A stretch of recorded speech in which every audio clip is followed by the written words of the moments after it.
I'm Dave Repson. Welcome to opening night of the Gift of Giving Week here on ESPN Classic. From now through Friday night at 9 Eastern and Pacific, we'll showcase some of the most unforgettable and controversial outcomes in sports history. All week long, we pledge to uphold the holiday spirit by taking off the wrappings of some of the classic gifts of the past. Among them, the Immaculate Reception, the fumble, Larry Bird's steal, and Chris Webber's timeout. We start you off with Game 6 of the '85 World Series between the St. Louis Cardinals and the Kansas City Royals, which featured one of the most infamous calls in postseason history. In this I-70 series, the Cards jumped out to a 3-1 lead, but the Royals squashed any plans of a celebration in St. Louis with a 6-1 win in Game 5. With a preview of Game 6, here's George Grand and this vintage SportsCenter report from 1985.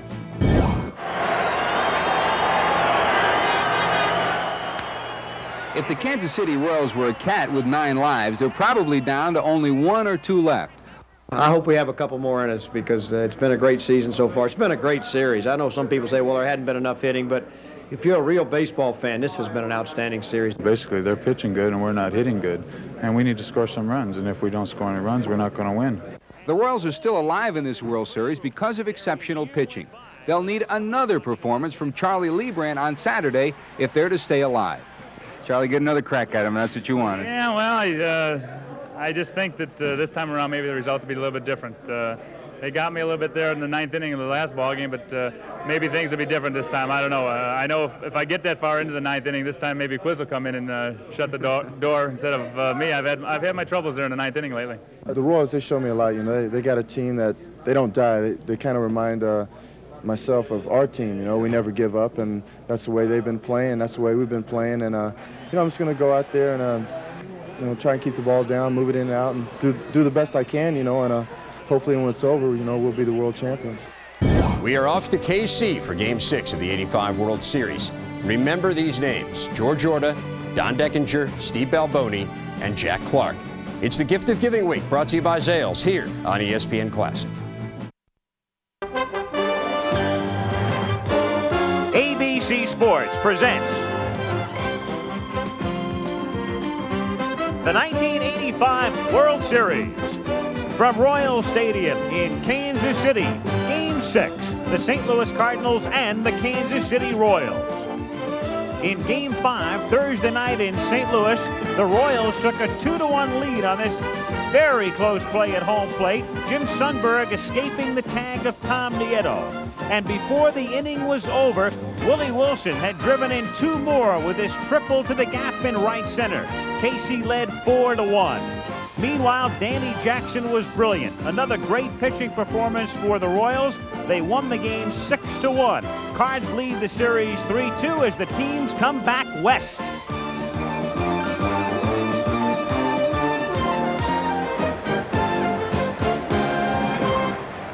For the Cardinals tonight, Ozzie Smith, who had a lot of experience leading off when he was the San Diego shortstop, is on top tonight, and Willie McGee is back where he was for most of the regular year in the second spot. Tom Hurd bats third as usual.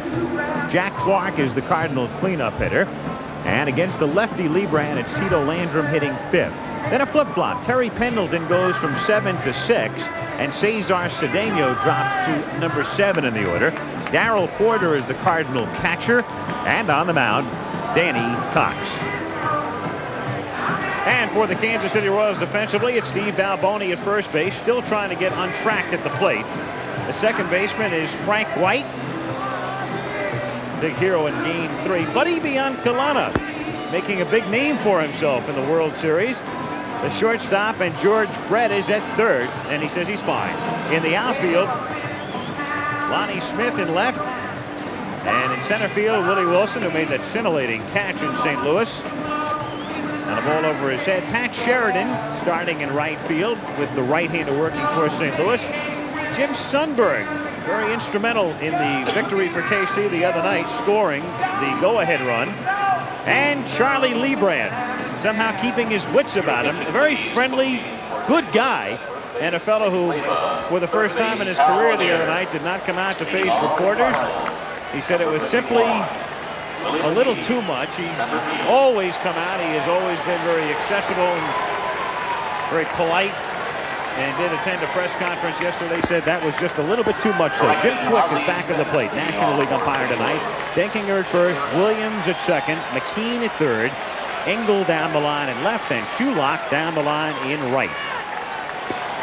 Ozzie Smith to lead things off, and Whitey Herzog is the man who has made the lineup change tonight. Willie McGee has been leading off throughout the World Series in the absence of Vince Coleman. But McGee drops to 2, and Smith takes low, ball 1. There is Vince Coleman, who is naturally out, as you know. 6 weeks rest prescribed for him because of that incident with a tarpaulin. The 1-0 pitch is fouled back, and it's 1-1. Funny here, Tim, that all of the talk about the Royals not scoring and what's Hauser going to do with his lineup, and here's Herzog who makes the switch. Yeah, Ozzie Smith, a bit of a problem, I think, batting in that number 2 hole, 1 for 16, and kind of unusual that Whitey would move him into the number 1 hole. Herzog was saying before the game that Smith should be comfortable there with a lot of experience when he was a Padre, and as you look at it, batting in this spot for the first time since 1983, McGee is probably more comfortable hitting second. Brett knocks it down, recovers, throws, and still gets him for the out. So he hit it hard enough for George to be able to make the play. And Smith is 1 for 17. Well, George gets in front of the ball. If you do get in front of the ball, you still know you have enough time if you make a good throw. There you see the throw by a step. 1 out with the bases empty, and Willie McGee, who hit second during the regular season much of the year, had been moved because of the Coleman injury into the number 1 spot. And McGee quietly having a decent series, 7 for 19. Half swing strike, and the count is 0-1. Seemed like a relatively easy play for Brett, but a lot of third basemen, if they back up, what they do is to take it off the chest instead of being in front of the ball. Karams off to the left and right. You keep the ball in front of you at third, and you have any kind of arm at all. You have momentum going towards first base, and it makes the play a lot easier. Crowd, some of the crowd anyway, about 50 or 100 chanting Charlie, Charlie, trying to get the rest of them stirred up, and the count 1-2.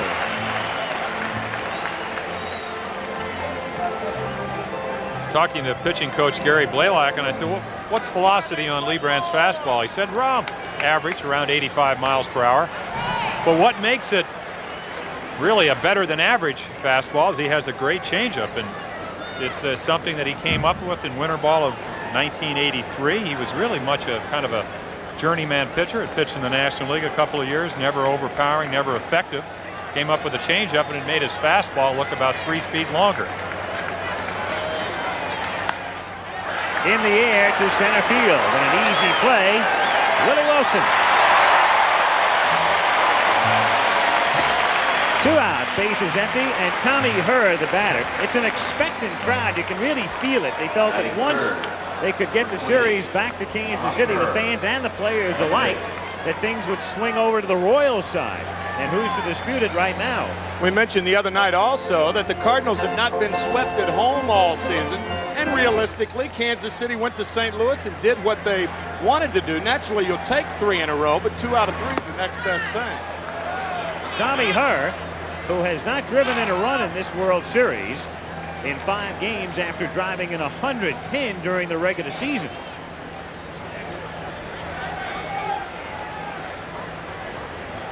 Two out, no one on. 1-1 the count. Herr hit .282 right-handed this year. He was better the other way at .313. Well, when you talk about Tommy Herr, you're talking about discipline, and that's the one thing I think that has affected him. We talked about the scouting reports. I don't believe he really knows the Kansas City pitchers, and then when you couple with that, but they have outstanding ability.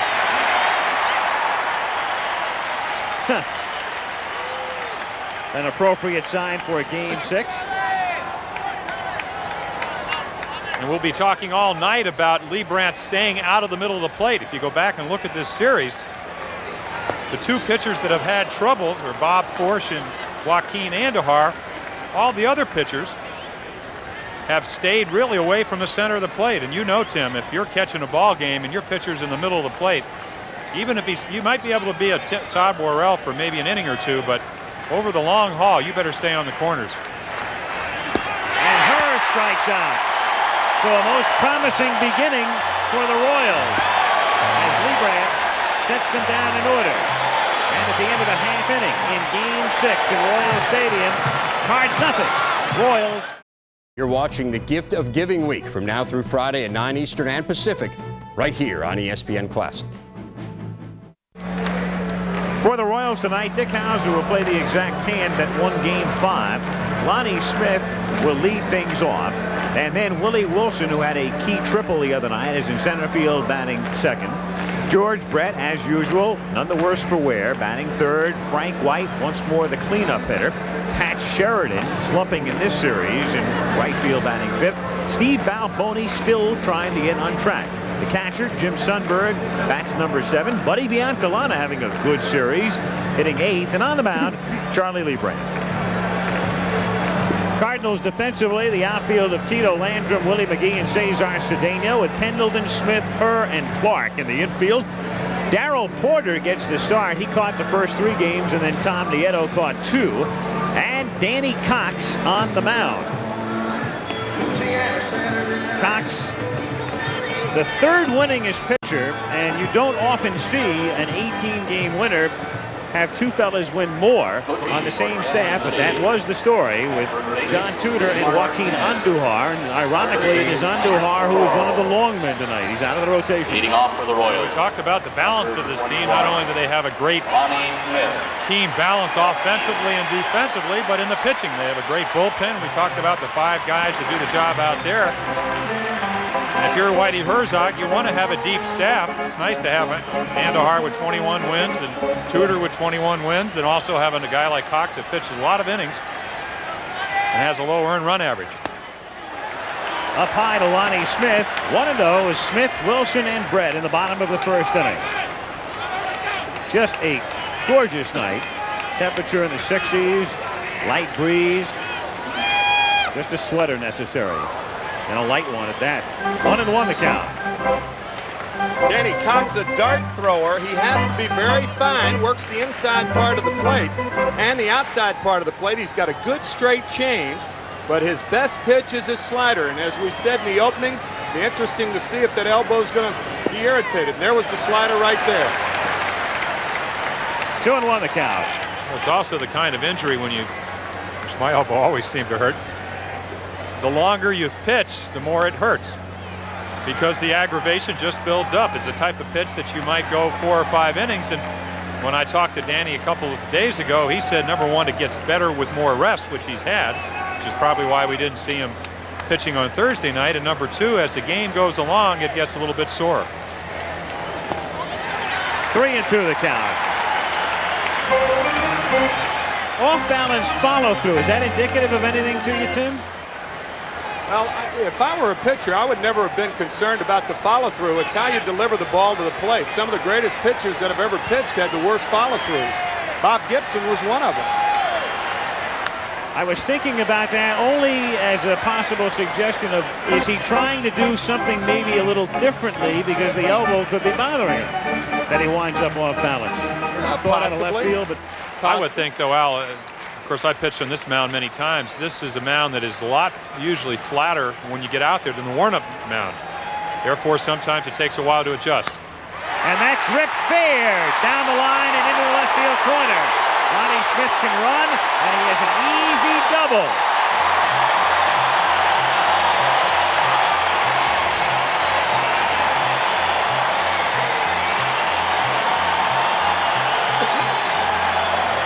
Well, this was a slider, but it was not a quality slider.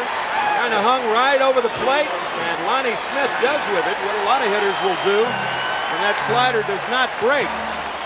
A rope down the left field line, and Lonnie has the Royals with a chance to score some runs here in the 1st inning. Now, one thing Smith did in one of the League Championship Series games is start the 1st inning with a double, and the next thing you know, he stole 3rd, so that Wilson wouldn't have to think about only advancing him, but scoring him. Well, Darryl Porter does not have a good throwing arm. It's one thing Kansas City has been throughout the series. Been very aggressive on the base runners. Excuse me, the base pass. Actually, sometimes they run themselves right out of some innings. Smith cheating over a little bit toward the bag at second to keep Lonnie Smith close. And it's up high. Willie Wilson has more hits than anybody in the series thus far, a total of 8, batting .364. This is a very difficult situation for the third baseman. He's got speed to his left on second and speed at the plate.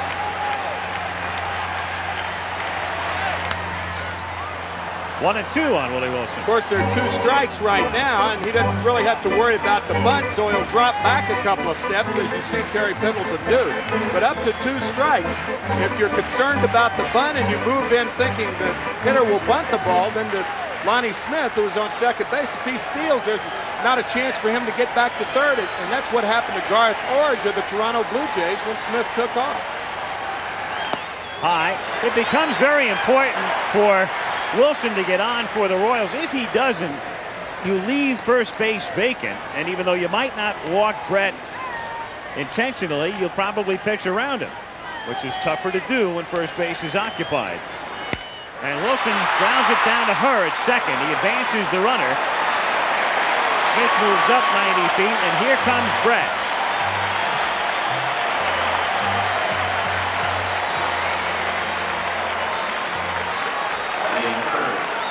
The other night, you all recall this, the play that will live in our memory banks for a while. Sliding into the dugout, the great save by Lee May, and also Mike Jones, a pitcher, getting partial credit for it as well. And Brett just fine. In fact, he signaled in the only other at-bat he had that night following the incident. Had a little blurry vision after the game. They took him out defensively in the 9th inning and inserted Greg Fryer, but he says he's fine. No aches, no pains. Sees things perfectly. 0-1 the count. Just kidding with Lee May, the batting instructor. I said, Lee, I can see that if you're going to try to save one hitter on your team, it might be George Brett.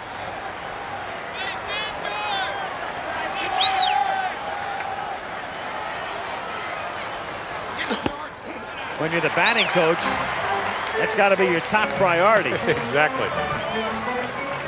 It's a bit of a surprise why Whitey Herzog's pitching to George Brett. If you remember back in Game 3, he walked Brett with Willie Wilson at second base in the first inning. And the count 1-2. Well, he really may not be pitching to him, that ball, and we talked about this with Cox 93 miles per hour on the radar gun, is that will George, when he knows he's probably not going to get too many good pitches to hit, expand the strike zone? Right there, you saw him swinging a ball over his head. 2-2. There's a difference, however, when you pitch around a hitter with a runner at third base as opposed to pitching around a hitter with a runner at second base. If you make a wild pitch or a pass ball with a guy on second, he goes to third. Do it with Smith at third, and he scores. Infield is playing back. And the 2-2 pitch is strike 3 called. Jim Quick, National League umpire, bringing out Brett. Well, we've talked about how the strike zone has come down. Right here, ball does tail back, ends up almost inside middle. I think George Brett thought the ball was high. Now, this year, yes.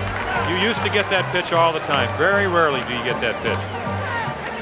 and the call from a National League umpire. So Brett strikes out, 2 down. Lonnie Smith, the runner, at third. No score, bottom of the first inning. And White at the plate. In there, 0-1. White has more RBIs than anybody else in the series, a total of 5. He also has 3 doubles. He was the big star in Game 3 when the Royals won 6-1 with a double and a home run and 3 RBIs. 1-1 the count. To me, it's always interesting, and Tim, you caught for eons, but it's amazing, even though you do have the inside protector. Each umpire's strike zone does differ. No appeal, or they don't get the appeal from Don Dinkinger. 2-1 the count. Well, you see the umpire working the slot. That means the slot between the hitter and the catcher. Frank White very close to going around, but first base umpire Don Dinkinger says no, sir. Lonnie Smith at third, 2 out. And the 2-1 to White is grounded toward the hole. Ozzie Smith up with it and gets him. The leadoff double by Lonnie Smith is wasted. No score after 1. You're watching the Gift of Giving Week, brought to you by Zales, right here on ESPN Classic. Game 6. Cardinals trying to go home with a world championship. The Royals trying to send it to a Game 7 tomorrow night. Charlie Lebrand, who set the side down in order in the first inning, facing Clark, Landrum, and Pendleton. Clark 5 hits in 17 trips. Remember, had the rib injury, which shelved him for the better part of 6 weeks down the stretch. Then the dramatic home run to beat the Dodgers in the 9th inning. And 5 for 17 in the World Series.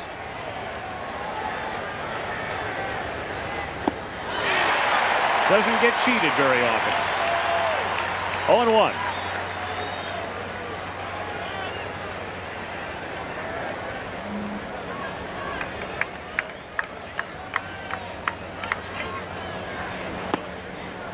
One and 1 the count. You remember the last time Lebrand faced Jack Clark, he threw him 4 pitches, 3 just missed the outside corner, and he got a single to drive in the first run of the game last Sunday night. Popped up. That's Brett. And that's 4 in a row. Retired by Lebrand. And I guess, what is it, the 26th of October? Not that many nights away.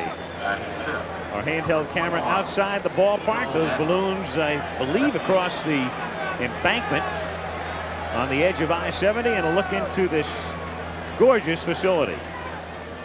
Royal Stadium, Kansas City, a ballpark that opened in 1973. Toward the gap in right center and shallow, but here comes Sheridan to make the catch as Landrum hits one that hangs. 2 down with the bases empty as Tito goes back and Pendleton comes up. Well, once again, they were able to get the ball in on Landrum. Pitch Danny Jackson did a great job the other night. He did get a hit on an infield hit, but he stayed on the inside part of the plate, and when they've gone away from Landrum, he's just been very effective. Herzog making the switch tonight at the top of the order, and also what he's done is move Pendleton from 7 to 6. And Cedeno, as you see Whitey in the dugout, Cedeno dropping from 6 to 7. Little squibber, and Lebrand lets Brett take care of it, and he does. 2 perfect innings for the Royals left-hander. No score after 1.5 in Game 6. Hi, I'm Dave Revson. You're watching the Gift of Giving Week, showcasing some of the greatest and most controversial finishes in sports history. It's right here on ESPN Classic.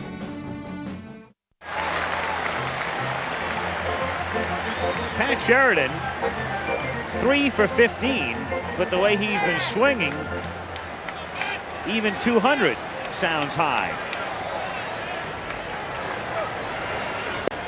1-0 the count. And a delayed call and a strike called by Jim Quick on a pitch that he contends got the outside corner. The way Quick called that pitch, you could tell that even he wasn't sure. He did not call it quickly, did he? No, he didn't. Or emphatically. And that's a strike. And the count is 0-2. One of those examples, if you're a pitcher and you can throw the ball where the catcher is sitting and hit the glove, the catcher sometimes can cheat by an inch or 2, and you'll get an occasional strike. And down goes Sheridan. So he continues to look very bad at the plate. And Balboni coming up. Well, this is just a matter of getting overmatched.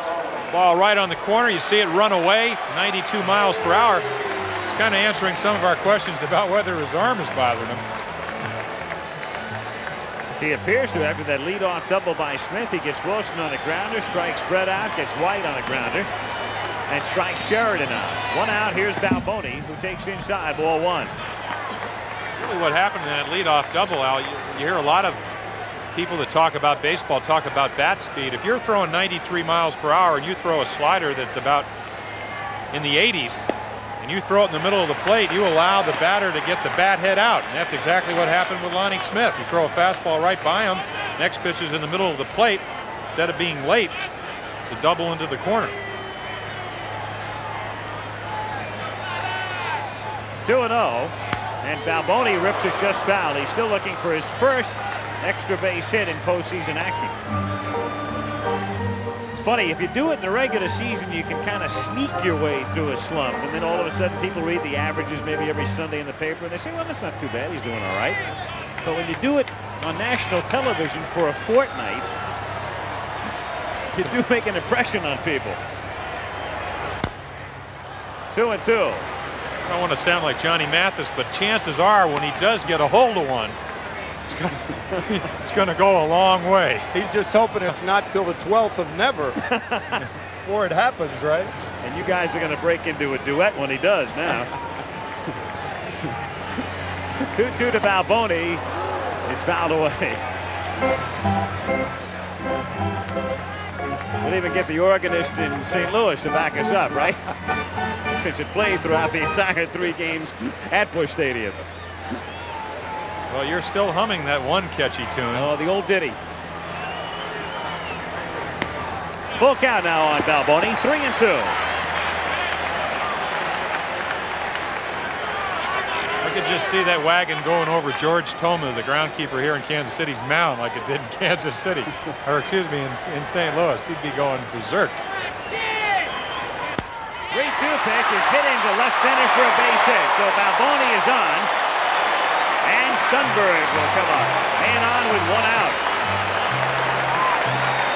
Jim referring to George Toma, the groundskeeper here, as you watch Balboni's base hit. 3-2 slider. Not a bad pitch, but Balboni's pretty strong, as we've been talking about, and he just kind of muscles it into center field. In St. Louis, Jim talking about the fact that Mr. Busch would come out with the beer wagon pulled by the Clydesdales each night before the game. We showed you a brief bit of tape before game 3, and the horses would prance around the entire playing surface, including the infield, which led to Herzog's remark the other night as Sundberg takes a strike that the Clydesdales spent more time at second base than the Cardinals. That was a great line.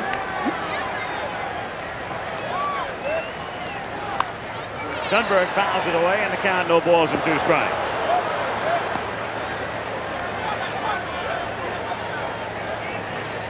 Jim Sundberg, solid and steady and dependable, and a key figure the other night. 1-2. Not only did he score and break a 1-1 tie, but it was the kind of play you almost had to be in the ballpark to appreciate when he made the catch on that high pop foul by Jack Clark.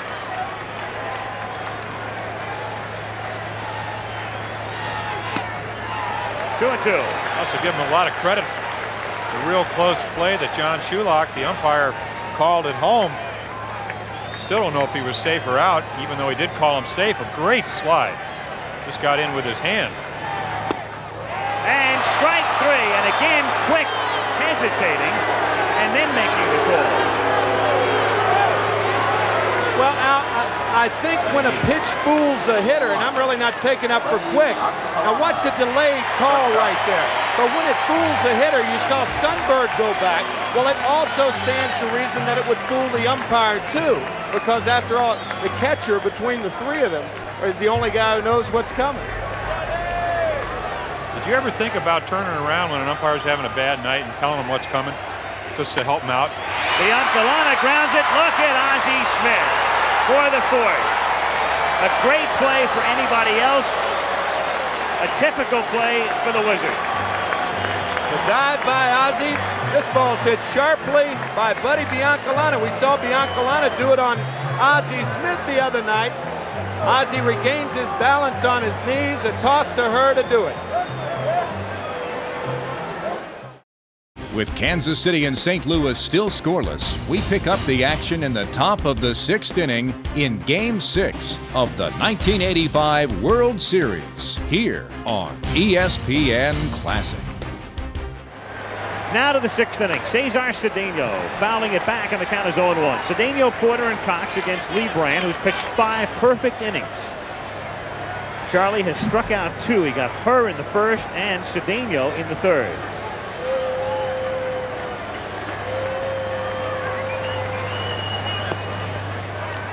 One and one. Baseball is a lot like golf. Every time you think you got it figured out, something goes. I mean, here's a guy that 3 for 25 in postseason play. Yet when he came up, August 29th, from Cincinnati to St. Louis, he's up 75 times, gets 33 hits, 6 home runs. Almost every RBI he had was a key one. And then you go into a more or less a mini slump.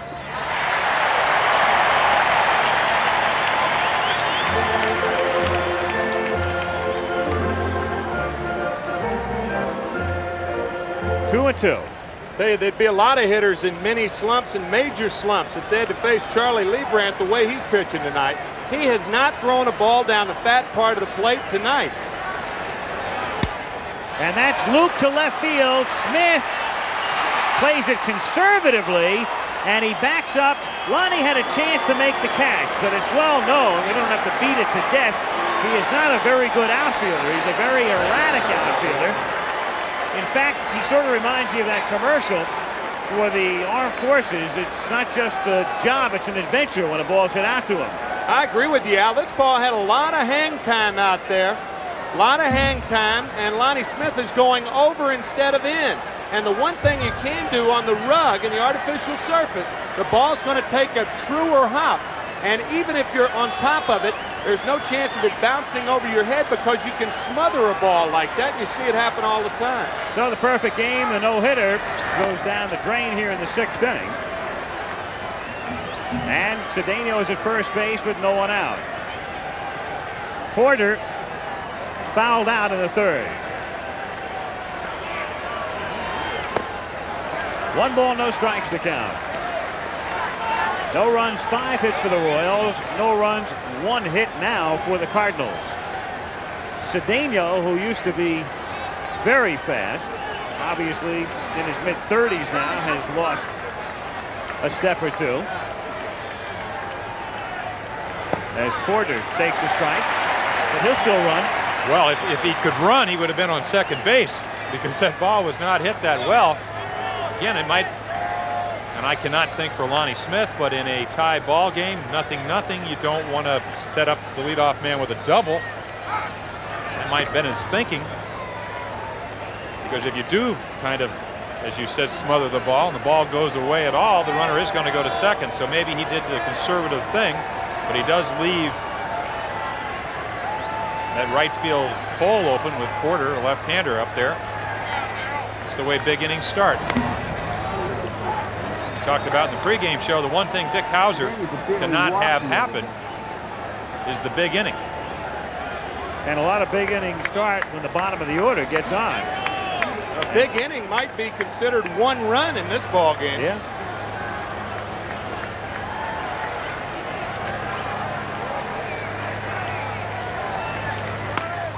That's looped into shallow right field for a base hit. Cedeno will stop at second and has to hustle back as the throw comes in.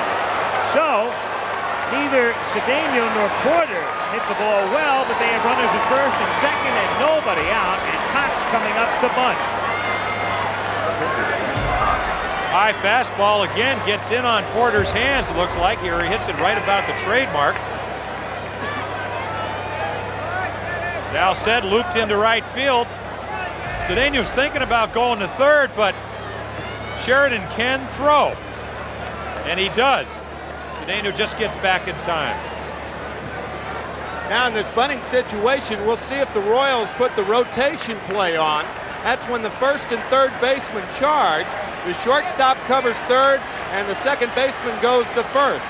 Or we'll see if they play it straight up. Cox had the most sacrifices of any pitcher. The rotation is on. It's a strike. He had 8 sacrifices, the most of any Cardinal pitcher.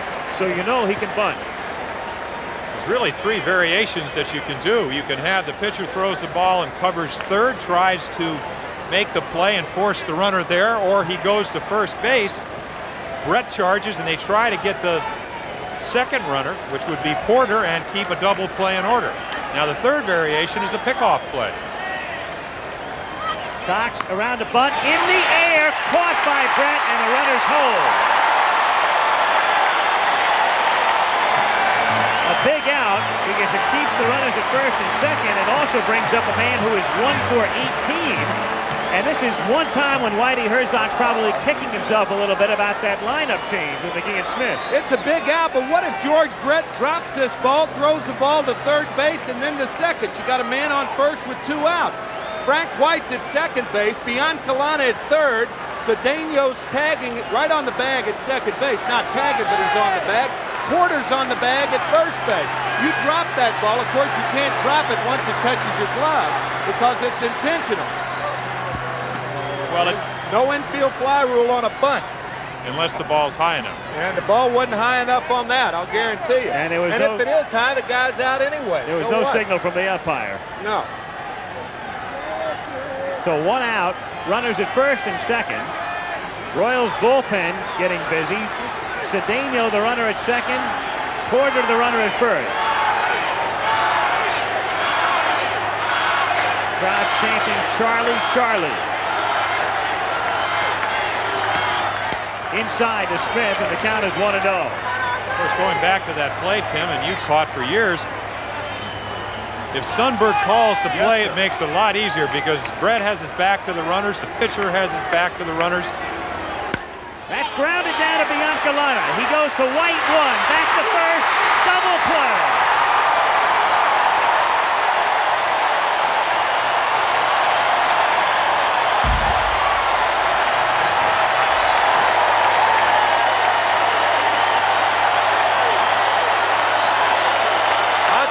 Tries to pull the ball and a routine double play. Watch the pivot by Frank White. He's got Porter bearing down on him, but he gets rid of the ball just in time to get Ozzie Smith. Ozzie Smith with runners at first and second and 1 out. You can see he's trying to pull that changeup away. Now watch Porter bearing down on White. Porter does the job, but not before White gets rid of the ball to just get Ozzie Smith at first. Some kind of pitching by Liebrandt. First and second, nobody out. Gets Cox to pop a bunt, then a doubleheader. If there's a game 7, 8 Eastern, 7 Central, 6 Mountain, and 5 Pacific tomorrow, Tudor and Saberhagen. No further billing necessary. Well, in close games, usually it's the little things that beat you. Cox failed to execute. We talked about his inability sometimes to get the leadoff man. If this guy gets on. And Wilson does get on with a base hit to right field. Willie taking the turn, and Cedeno over to cut it off and get it back in. And so the Royals, quelling a threat in the top of the inning, have Wilson aboard in the bottom. Once again, a high slider. Wilson right on it. Having a great series. Cedeno, one thing in his mind, and that's to keep Wilson at first base. Now Brett. And Brett is what you would call, for him anyway, due. It's not that he's having a bad series. He is 6 for 20, that's 300. But he's not been swinging the bat Brett-like, let's say, for a couple of nights. And he grounds it down to second. And the Cardinals, from her to Smith to Clark, turn a double play. So Dick Hauser watches Wilson get on, and Brett hit the next pitch right down to her. You remember 2 innings ago when we were talking about what a left-handed hitter does to that sinker away? That's exactly the pitch George Brett had. He was trying to use the hole on the right side, and when you try to do that, instead of hitting it back through the middle, that's what happens. Play pepper with that second baseman all day long if you're a left-handed hitter. And as Ozzie Smith did to end the top of the 6th, you play pepper with the shortstop if you're a right-handed hitter. Some kind of pitching by both Cox and Leibrandt. 2 out, bases empty, and Frank White. It's a little squibber foul. Well, it illustrates your point about the cat and mouse game. Brett's trying to hit it in the hole. Cox is trying to get the ball low and away. And in that time, Cox won the battle. Something you work on the sidelines. A lot of people forget, and a lot of young pitchers forget, that that's where you really prepare yourself to be able to make that kind of pitch. Working on the outside corner, because you know when you're pitching, especially in a close game, that these situations are going to come up. And if you can't do it, you're going to throw a grounder into right and have a first and third situation.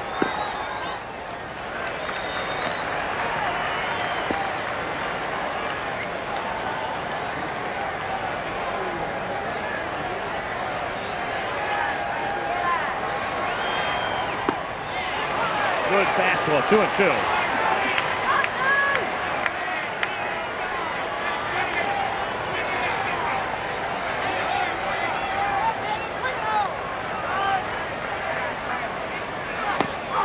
And he strikes him out. So a promising beginning to the inning as Wilson singles, but the Royals don't score as we go to the 7th. So we're going to the 7th inning. Again, the New York City Marathon tomorrow, which is always very exciting, 10:30 a.m. Eastern time.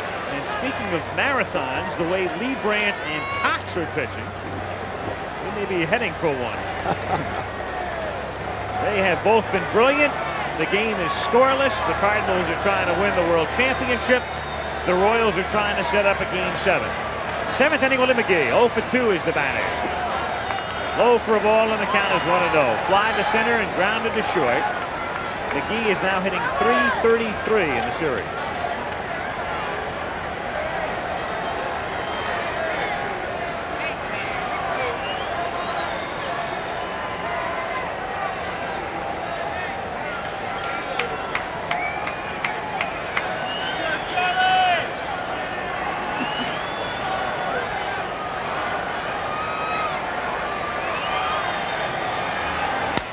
That's grounded toward the hole, but backhanded by Biancalana. Gets him!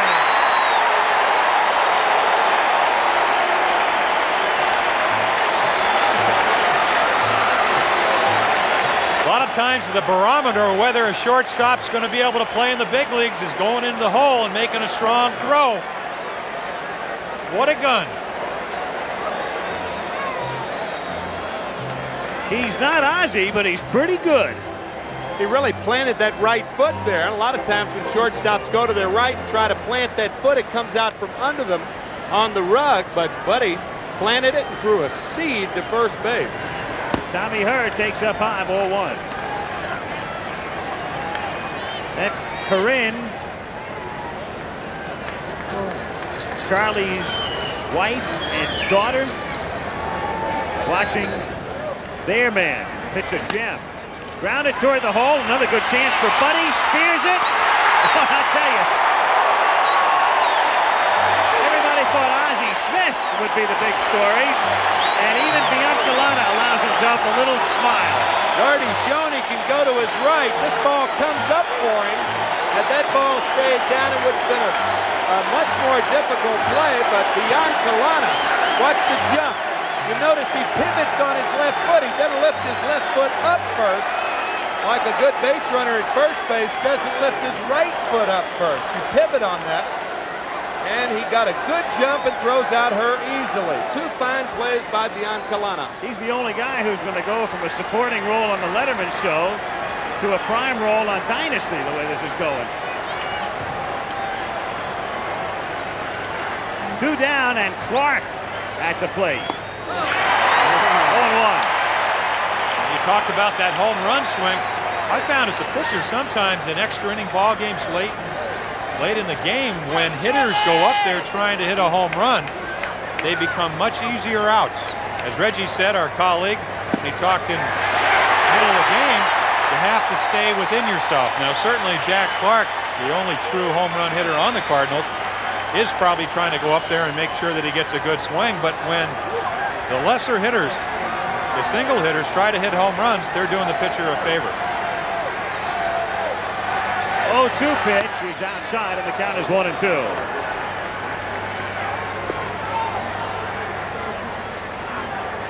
George Brett on the line. That cost him last Sunday with 2 out and a runner at third base, a 2-0 lead. Jack Clark singled to left, and he eventually scored the tying run, and 2 trailers made it 4-2 Cardinals.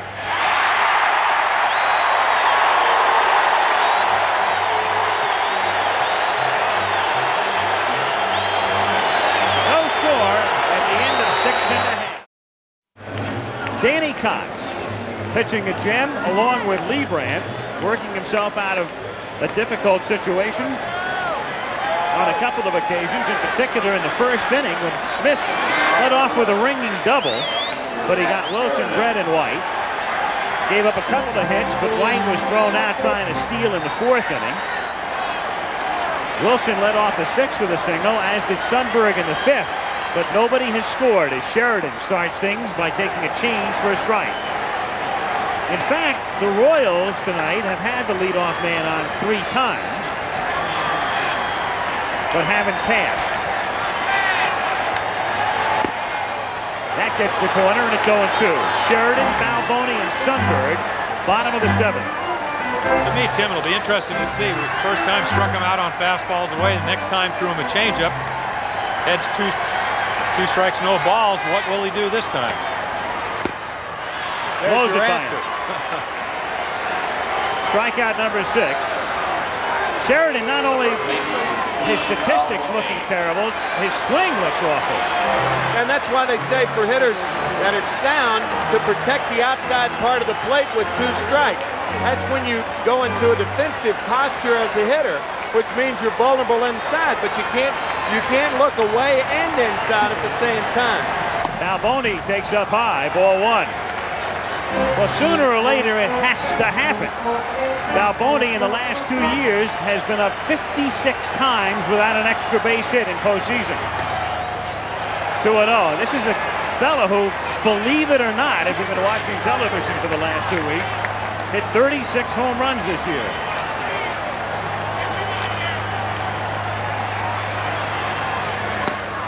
Got the corner on the inside part, 2-1.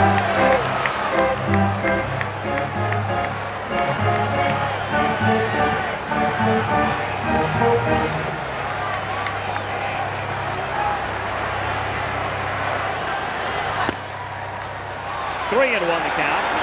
Sundberg is on deck.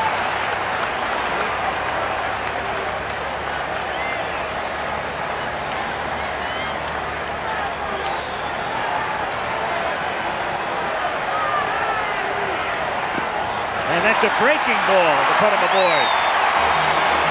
Balboni at first base, and that is the first walk of the night by either pitcher.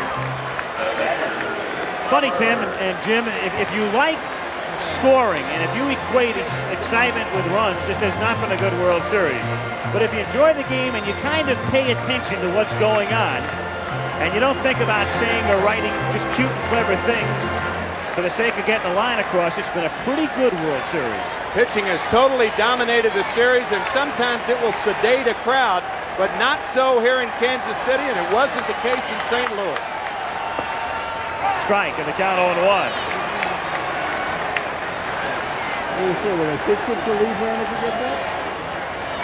One out. Balboni at first base. No score in the bottom of the 7th. Fouled away, and the count is 0-2. Almost a hit and run situation. Maybe not now, but earlier in the count. But again, I think Dick Hauser, when he has seen what Sundberg has done off Danny Cox, he has not really hit him with much authority. You know, if he misses the pitch, and Cox has made some great pitches with a slider, Balboni is going to be out at second. Still 0-2 with Biancalana on deck.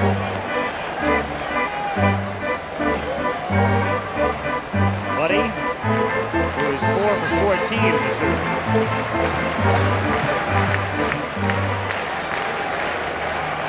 Described by Tom Nieto as a pesky type of hitter when he played against him in Double-A ball. And Sundberg goes down on strikes. So number 7 for Cox, who has struck out 3 of the last 4 men he has faced. And up comes Biancalana, and there is Todd Worrell throwing in the bullpen. So the one thing Cox has done is he's gotten Herzog to the point where he can go to his top guys. Not thinking about long men. Andujar was the long man early. I mentioned, too, that Daly was in Herzog's plans as a long man. McCann is also the kind of guy who's available all night long. He can come in as a short man as well.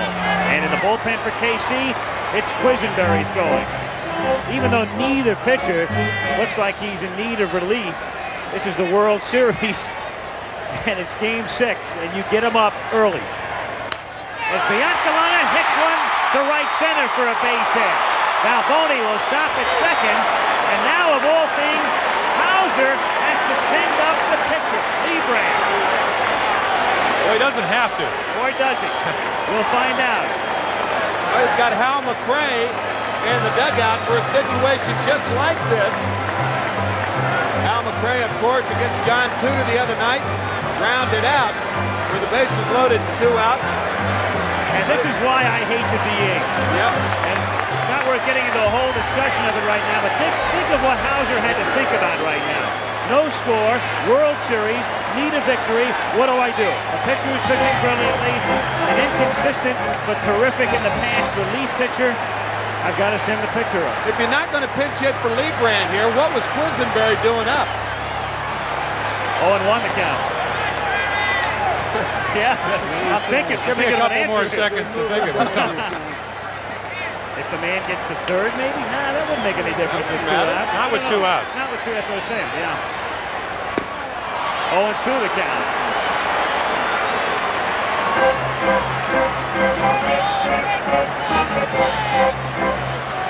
Well, you know, if you stayed with Librand in the second game and the way he's throwing tonight, which is really just as good or maybe better. And down he goes on a half swing for strike 3. So Cox strikes out the side in between a walk and a single. Grant's line as we go to the 8th inning, a scoreless game. And earlier I visited with Charlie. You feel it all maybe jinxed the way things have been going? Well, I don't know. I've been fortunate enough to pitch some pretty good ball games. If I can do that again, I think my chances should be a little bit better. Maybe with Quiz out in the bullpen, we might come to him a little bit earlier. I don't know. But I still felt confident even late into the ball game. I know it's going to enter my mind if I'm fortunate enough to get that far into the 9th. But I haven't had too much success in 9th innings. But I still felt my stuff was good. I still felt confident I was going to get out. I just couldn't get out. Hopefully this will be different. Well, we'll find out. No score with Landrum, Pendleton, and Cedeno in the top of the 8th inning. Landrum fouling it away, and the count is 0-2. Landrum has twice flied to right.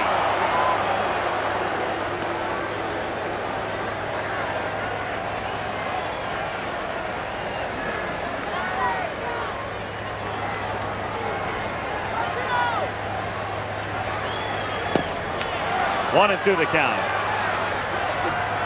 Brett again guarding the line, back of the bag at third.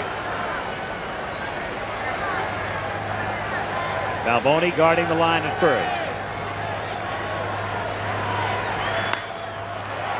To center field, Willie Wilson is right there. And Tito Landrum is 0 for 3. One away. Pendleton the batter. The Cardinals have 2 hits tonight, and neither was what you'd call a solid hit. A fly ball to left field by Cedeno that fell in front of Smith, and a looper to right by Porter that came successively in the 6th inning.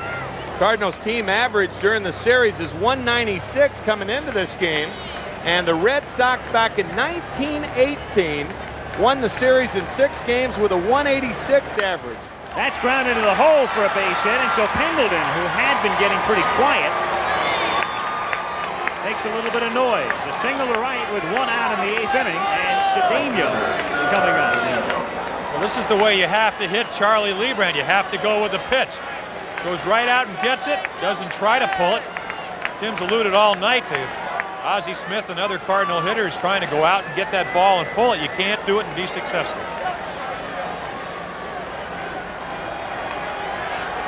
Cedeno struck out, broke up the perfect game with a 6th inning single. Pendleton at first base.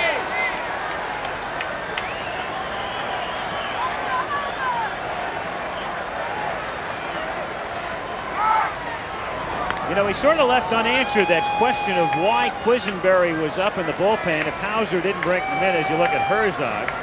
And wouldn't Vidal Sassoon like to get a hold of Whitey, by the way. But I guess as the throw goes to first base, what Hauser wanted was at least to have the option, and I'm sure did not make the decision until he was confronted with that particular situation. There was some question perhaps in his mind as the inning developed, and he wanted to be able to go either way. And then he just simply opted at the last moment for Leibrandt to hit with 2 on and 2 out. Also, I talked to Dan, and he said a lot of pitchers can just get up and start throwing. He has to stretch and he has to throw, and sometimes his arm is stiff, and he has not gotten as much work as he normally gets. So it's maybe getting ready for the next time he'll have to get up. 0-1 the count.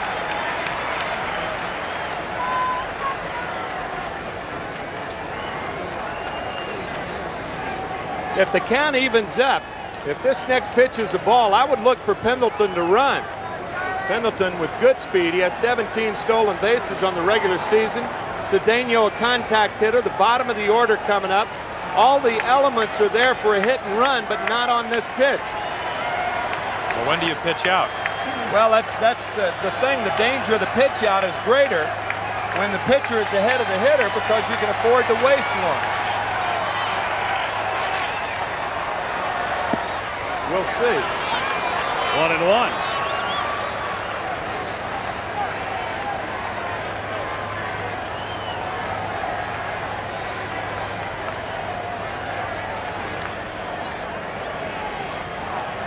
Of course, we talk about a hit and run, and what you try to do is get the middle infielders to move, create a hole that might not be there.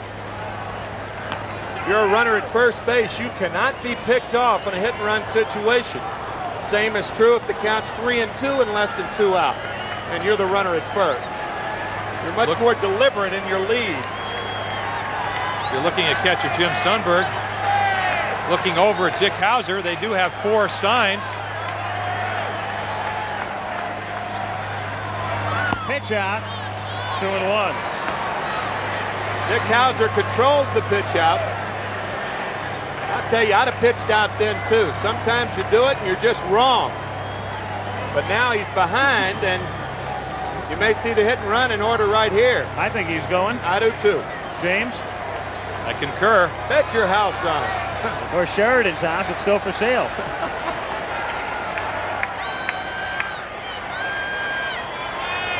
He doesn't go.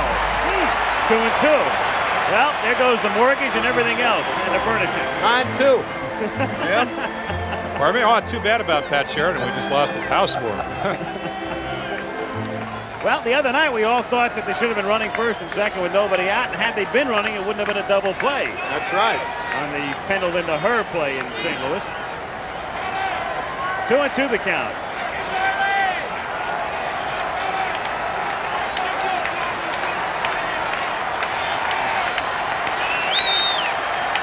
I still think he's going here. Nope, he stays, and it's inside, and they throw back to first, not in time. So now it's 3-2. Well, he's got to be running here. 3-2 and 1 out and good speed. Pendleton going out to check the dirt at first base. Close play at first base. Pendleton diving back, and Balboni with that quick tag. Good throw by Sundberg, but he's safe. I say he's going. You say he's going. Yeah. Jim? All right, bet that hotel room that you moved into after you lost the house. 3-2 with 1 out.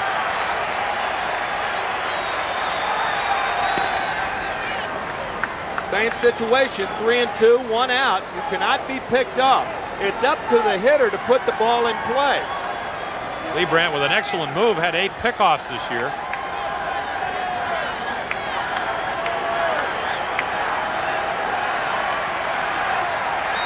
He runs, the pitch is low, and it's first and second.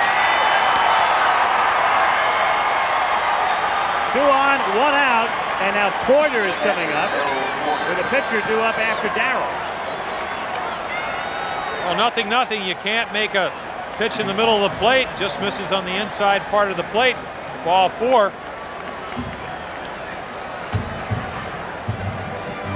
Meanwhile, in the bullpen, Quisenberry and Black are up. Quisenberry, the right-hander, and Buddy Black, the starter, who is naturally working out of the bullpen under these circumstances. And in the Cardinal bullpen, Ken Daly has gotten up, the left-hander, because Herzog will have a decision to make if Porter can't get the man in. We talked about in the pregame show, Charlie Leibrandt threw 140 pitches last time he pitched. 0-0 game. Every pitch can mean the ball game. He's got to be a little bit tired.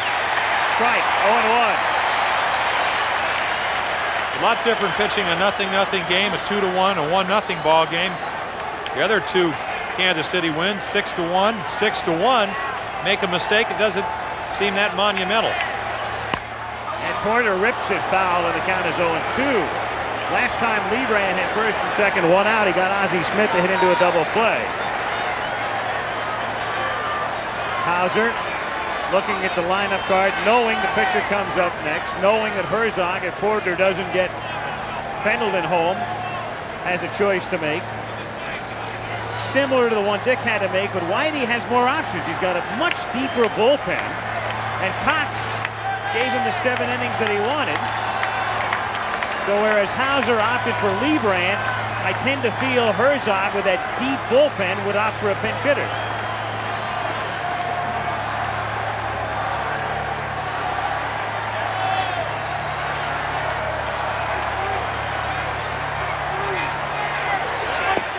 Strike 3 called. That ball was right there, and now Whitey Herzog has gone to Brian Harper. Harper, the right-handed pinch hitter, came up only 52 times this year and batted .250 with 8 runs batted in. So again, because of the flexibility and the maneuverability, and Daly now throwing in the bullpen, and keep in mind he has 5 men who work out of the bullpen, 3.5 of whom he would bring in here, and I say 3.5 meaning Horton as the half a guy. You know Worrell, you know Lonnie, and you know Daly, with Pendleton at second and Cedeno at first, and Horton maybe to 1 batter. Campbell's more of a long man, and that's why he can afford to lift his pitcher more so than Hauser in the bottom of the 7th inning. Also, we talked about losing Vince Coleman. Got to think that Tito Landrum would be batting right here. 391 on the year, second best pinch hitter in the National League, but because of Coleman's absence, you have to send somebody else up there. Brian Harper was the fellow who came over in that deal with Pittsburgh along with Tudor. He was the other guy in a deal that sent George Hendrick and a minor leaguer to Pittsburgh. Now, the Pirates, as you all know, had a terrible year, and think about that trade. Ugh.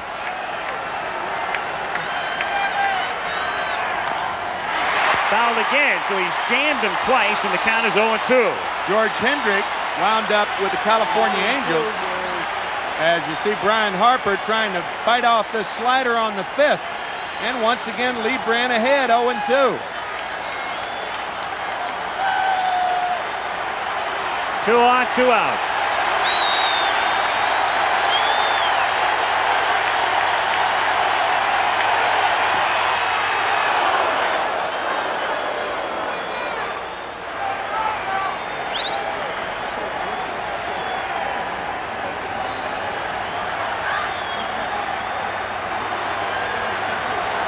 Harper, by the way, struck out only 3 times this season in 52 at-bats. A little soft looper, and it's into center for a base hit, and the Cardinals take the lead.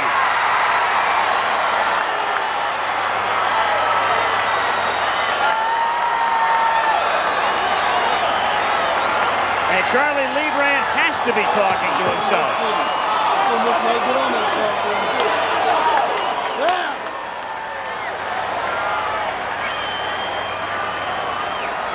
he just missed away. Tries to come back up and in. Not hit very hard, but hit hard enough. Right off the fist.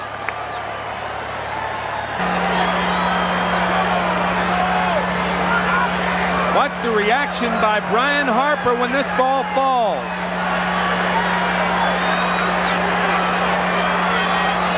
So the Cardinals lead it 1-0, and Ozzie Smith is at the plate with Cedeno at second and Harper at first, and that's a strike.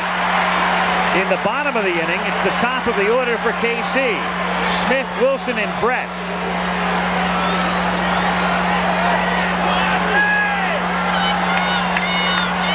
This is the time when it's most difficult for a pitcher. Emotionally, it's always a roller coaster. Your heart's down by your knees. Your disappointment is unparalleled, but the only way you have a chance to win the ball game is if you can get the next hitter out. All of the runs that Leibrandt has given up, the 4 last Sunday and the 1 here tonight, have been given up with 2 out. And Sundberg goes to the mound. That's a good thing to do, I think, right now, because you're down 1-0 and another base hit and it's 2-0, and Blaylock's going to the mound. It's so visible, and how can you blame Leibrandt? If this happened isolated, you could feel for the guy, and yet you've all watched him now throughout the playoffs and going back to last year, and the miserable luck he's had. Meanwhile, Andy Van Slyke now comes out of the dugout to run for Cesar Cedeno. After the count had gone to 1-1, Herzog makes the change, and Van Slyke naturally will stay in the game and play right field. Your thoughts are, when am I going to catch a break? No doubt you feel sorry for yourself, but on the other hand, as you said, you can't let the game get out of control. Yeah, because those tack-on runs can be the difference. Got to stop them right here, and that obviously is what Leibrandt's trying to do. 2-1.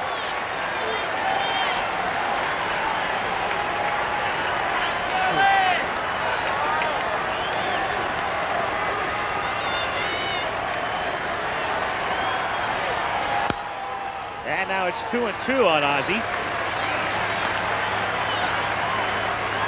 If the Cardinals go on to win this game 1-0 and don't get 3 or 4 more hits, they will have the lowest team batting average in the history of the World Series to be a winner. Amazing.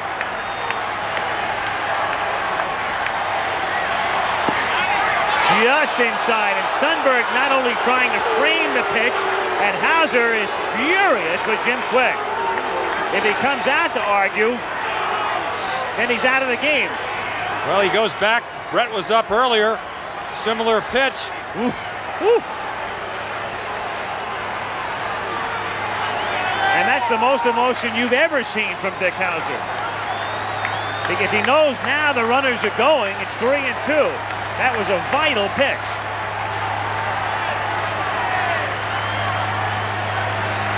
And it's high, so the bases are loaded for Willie McGee. And Hauser is just seething, but he has to maintain his composure. He's going to the mound, and that second visit will mean exit Leibrandt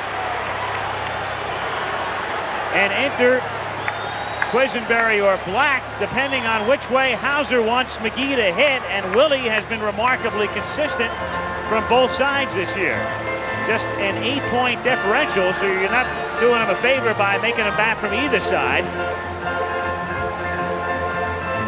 And Leibrandt will come out to a no doubt thunderous ovation.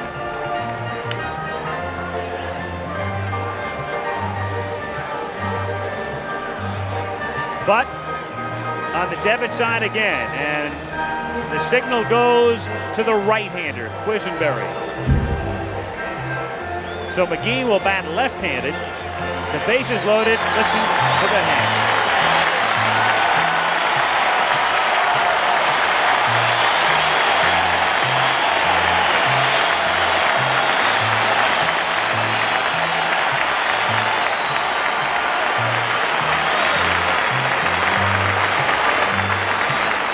Return after this from your local station. Dan Quisenberry comes in with the Cardinals on top 1-0. Whitey Herzog making another move as you look at Charlie Leibrandt watching Quiz try to get out of the rest of this jam. Andy Van Slyke, the runner, at third. And Harper has been taken out for the pinch runner. Tom Lawless makes his first postseason appearance. He's at second. Ozzie Smith at first. The bases loaded and 2 out, and McGee at the plate. McGee 0 for 3.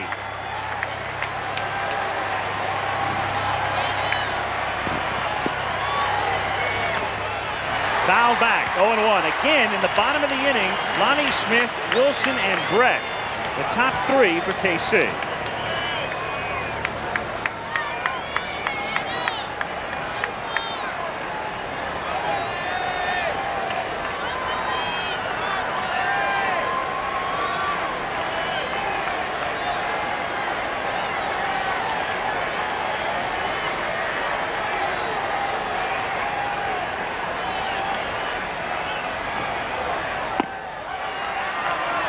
One and one.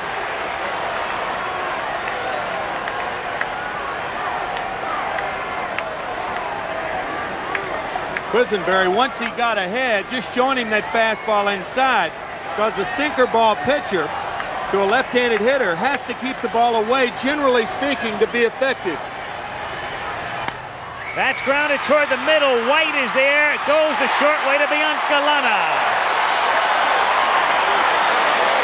So Frank ranges back of second, and the National League batting champion retired on a force. And a good play by Frank White over to Biancalana to give the Kansas City Royals life. In the bottom of the 9th inning, with Ken Daly working for St. Louis, Darryl Motley, the right-hand batter, will lead things off. Then Balboni and Sundberg. In the bullpen, the Cardinals with their 2 right-handers, Todd Worrell on the left and Jeff Lahey on the right. 1-0 St. Louis. The Cardinals 3 outs away from giving Whitey Herzog a second World Championship in 4 seasons. And time is called right now as Herzog, after the announcement is made that Motley is in the game, walks to the mound. And he wants the right-hander. So with Motley in the game, he wanted to make sure he was announced.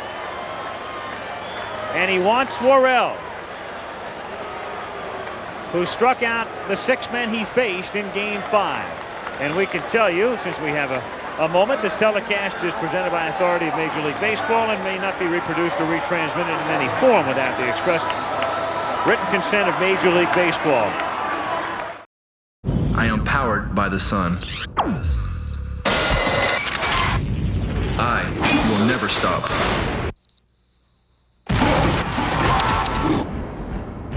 I am precise.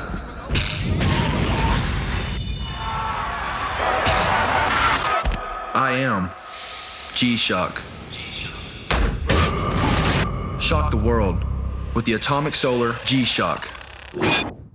Meanwhile, George Orta will pinch hit for Motley. So here's an inning that hasn't even started, and we've had 3 changes. A pinch hitter, a new pitcher, and then a pinch hitter for the pinch hitter. Orta looks at a strike on the outer half. Balboni on deck, and then Sundberg.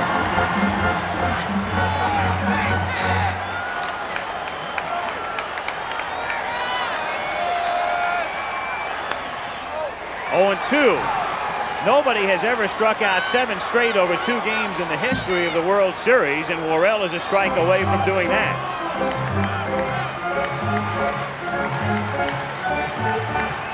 Well, he has tremendous poise. When you talk about poise, especially about a young pitcher, you're talking about the ability to throw your stuff over the plate. So far in this World Series, all year, he's been able to do it. Popped foul and curling back out of play. It'll be in about 12 rows. Sparky Anderson, the Tiger manager, interviewing Worrell on Good Morning America the other day, ended the interview, and I loved it. He said, "Todd, thank God you're in the National League, and stay there."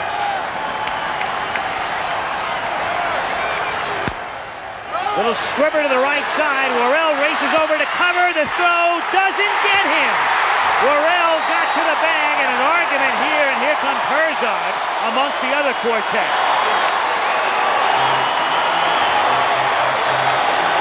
First base umpire is Dinking, American League.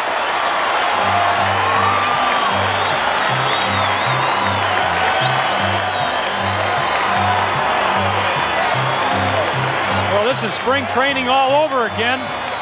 Any ball to the right side, you get there as quick as you can. I think he tries to go for the ball, and his argument is he gets the side of the bag. Looks like he's out. From that angle, let's take a look from this one. Again, Clark with the toss. Oh, yes.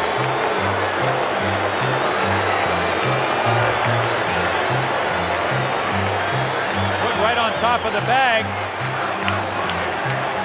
Well, I don't think there's any doubt about it. Only in one person's mind. So Orta gets on, and Balboni is at the plate. Balboni has singled, flied out, and walked. You're in a funny situation here, too. Here's your power guy, but in a bunch situation, really. Well, the classic line is you play to win on the road and tie at home, but only, again, a manager's job is to work within the limitations of his player.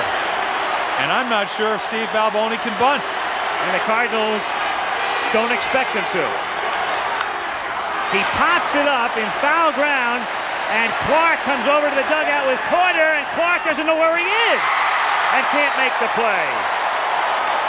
And what's happening in the ninth inning, and you can see the shoulder hunch, Clark has spent his whole career in right field.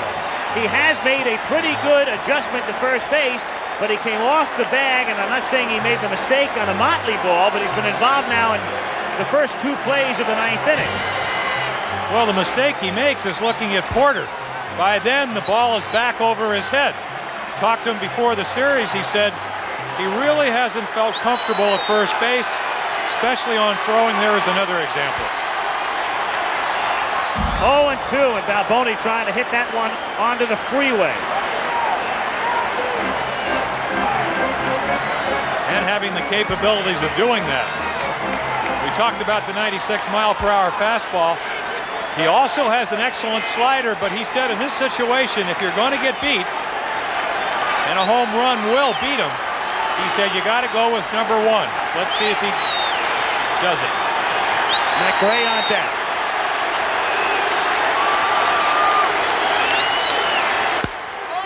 Base hit into left field. Orta stops at second.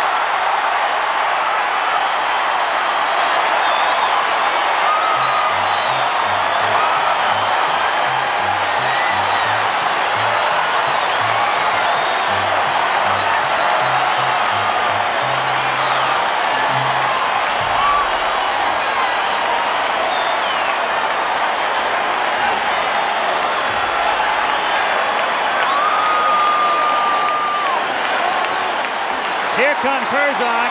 Onyx Concepcion goes into pinch run. McRae had been out on deck. Now Sundberg returns to the on-deck circle. There is the pinch runner. Herzog has the two in the bullpen. Horton, the lefty who took Worrell's place out there, and the right-hander Lottie. So first and second, not only talking to Worrell, but talking about the bunt.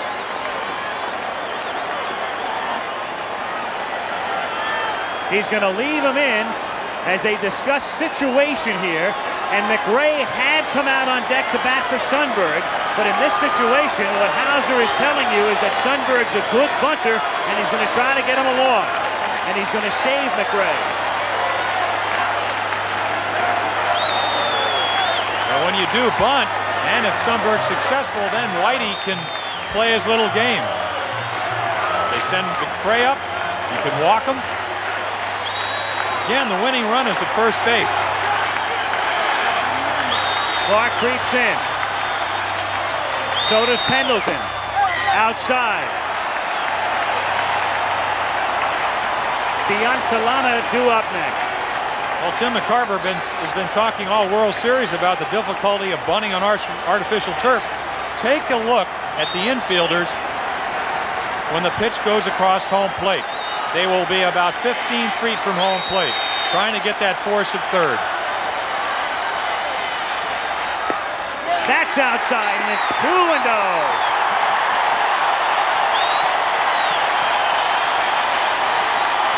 You almost want Jim Sundberg to be able to bunt. Haven't been too many low strikes all night.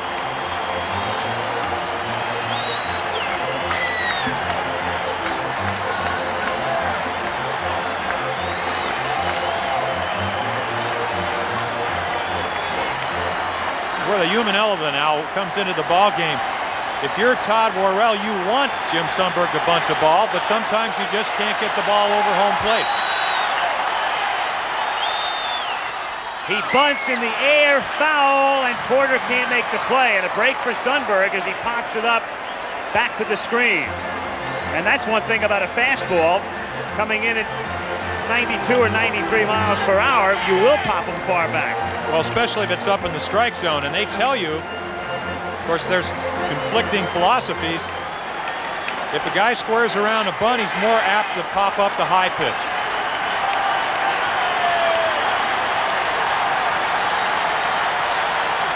He squares, he bunts to Clark, who lets it roll foul, and the count is 2-2.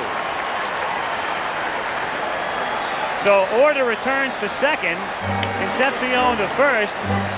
Clark that time, you could almost sense it in his mind, wasn't quite sure what he was going to do with it for a second.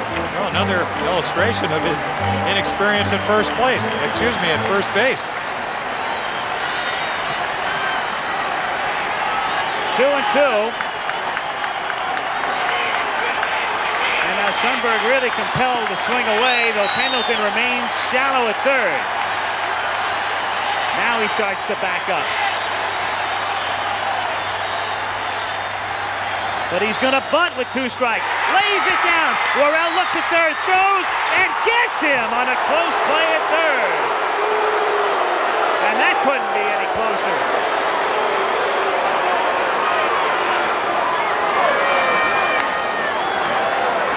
So the play goes 1-5, 1 out. Order comes off, and McRae will come up.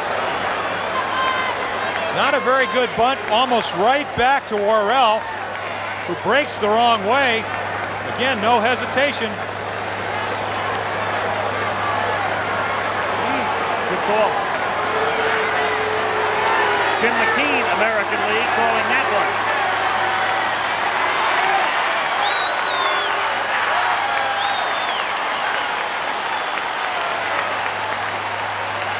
Once again,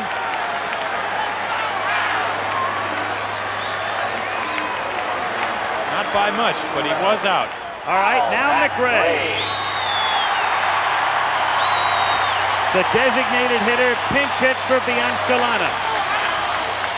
Hal came up the other night and grounded out with the bases loaded in St. Louis. 1-0. Kind of wonder if Hal, coming up off Tudor the other night, swinging a very low pitch, bases loaded, is going to try to be a little more selective.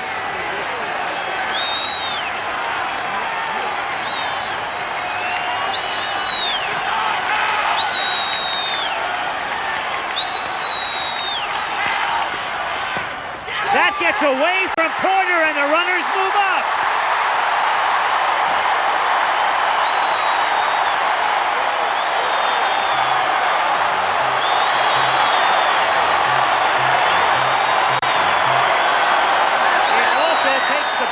McRae's hands with second and third. Certainly does. It almost looked like he crossed up Porter. First slider he's thrown tonight. Pass ball is the ruling, so second and third, the tying run at third, the winning run at second. Porter with Worrell in the count 2-0. As I said, maybe they did get their signs mixed up. Looked like Porter's looking fastball.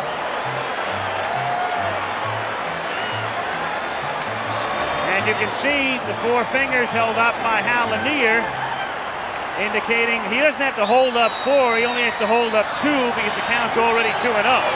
So they'll walk McRae, And Dane Orge is out on deck to pinch hit.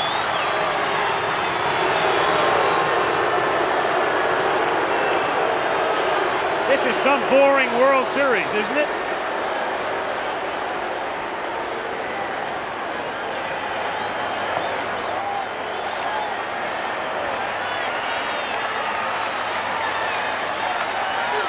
Question in my mind as Orge comes up, will Herzog come out?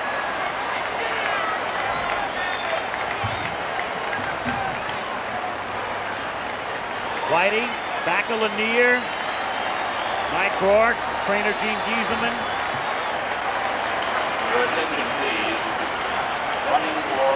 Lanier signaling to the infielders as they align themselves here. Orge, a Cardinal in the 1982 World Series, and he had a terrific World Series. 529. The infield double play depth short and second and up at the corners, and there it is visually for you. Well, the play is if it's hit to first or third, you're coming home. You get the tying run. If it's hit to the middle infielders, most likely they'll try for two unless the only play they have is at the plate. Concepcion at third, Sundberg at second. And it's low, ball one. John Wathen is the runner at first base running for McRae. He's important too because of force play. There he is. A force at second. Could be a big play. And that's a looper hitting the right field for a base hit. Concepcion scores. Here comes Sundberg. Here's the throw. He scores. We go to a 7.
Up and in right on the fist.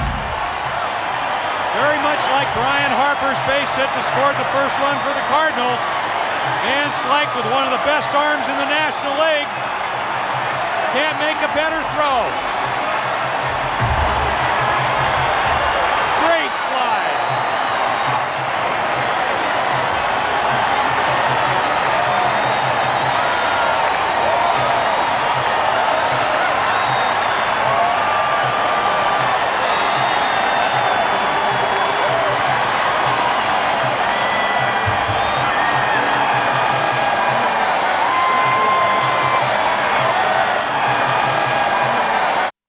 So Dane Orge, batting for only the second time in this series, forced a Game 7 with his pinch hit two-run single.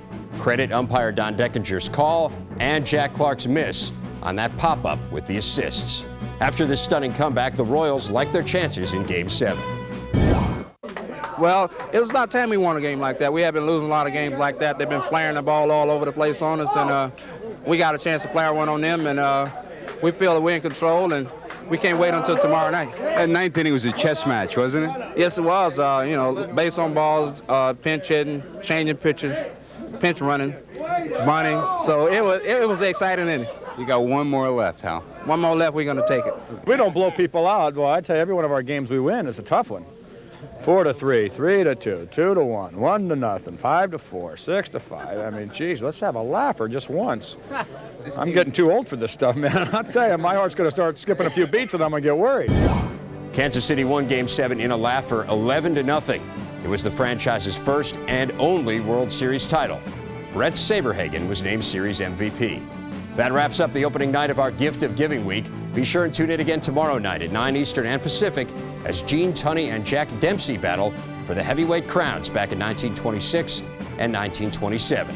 Until then, I'm Dave Revson. Good night.